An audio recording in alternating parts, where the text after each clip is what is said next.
It's not just about a pile of cash. Hey, I am Chuck the Bureaucrat, and for those of you who have been following me for a while, you know that one of my big life goals is to figure out a way to transform my monthly retirement income into an income stream for my kids.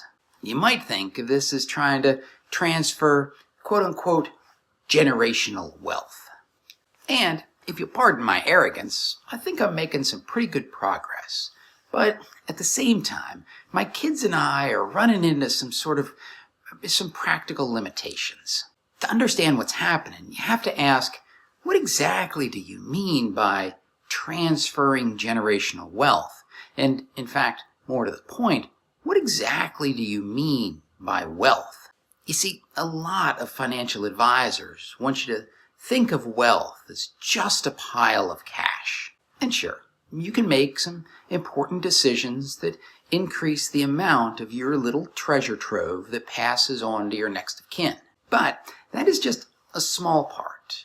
And I'm starting to think not even the most important part about what truly represents generational wealth. I'm starting to think that Kipling was right, that if you can lose it all and start at your beginnings, then the world is yours and everything in it.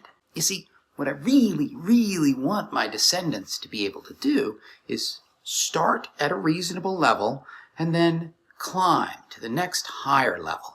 And that goes for whatever the future holds, whether it's some kind of post-apocalyptic world or a science fiction interstellar universe or just kind of like today. And so, in consultation with my kids, we're starting to find aspects of transferring generational wealth that go way beyond trust funds and investment accounts. The first one is just this: do not transfer generational burdens. In the vague and distant future, your kids and grandkids are going to have enough problems of their own without having to deal with your debt or your bad decisions or your unnecessarily complicated business arrangements. And this is one of the reasons that I have been getting my kids more and more involved in my doings, so that they can have a say to stop me from doing something that they have no interest in ever being involved in. Next, that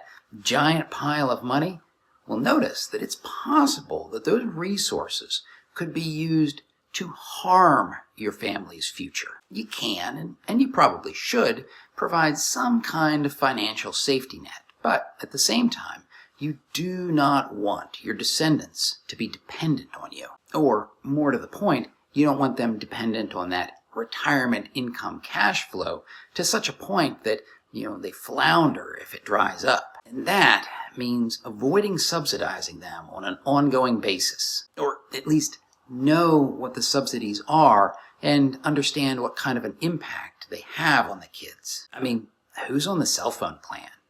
Whose car insurance is mom and dad paying for? And finally, be aware that your kids and your grandkids, they need to know how to go on a quest. That is, they need to be able to independently set some kind of large goal for themselves. And they need to be able to endure the inevitable challenges and suffering that come along with pursuing that worthy objective. They have to figure out how to put together a team of people who can work together to pursue that goal. They need to be able to identify and acquire the skills that they realize they need in order to move forward.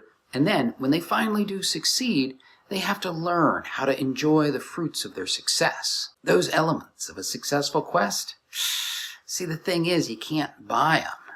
People can only learn them by having their own experiences. And overarching all of this is the simple fact that one day, you and I just are not going to be around to help them anymore. We will be nothing but a memory. Our money will have been plowed into their own financial accounts. And if we want to be the kind of ancestors who get to look down on our descendants with pride, the fact of the matter is we're going to have to help them learn to go it alone while we still can. And now, if you want to see an example of how you in your military career might be inadvertently placing a burden on your kids, watch this video about the different high school graduation requirements of individual states, and if you want to try to fix it, watch this video on high school stabilization.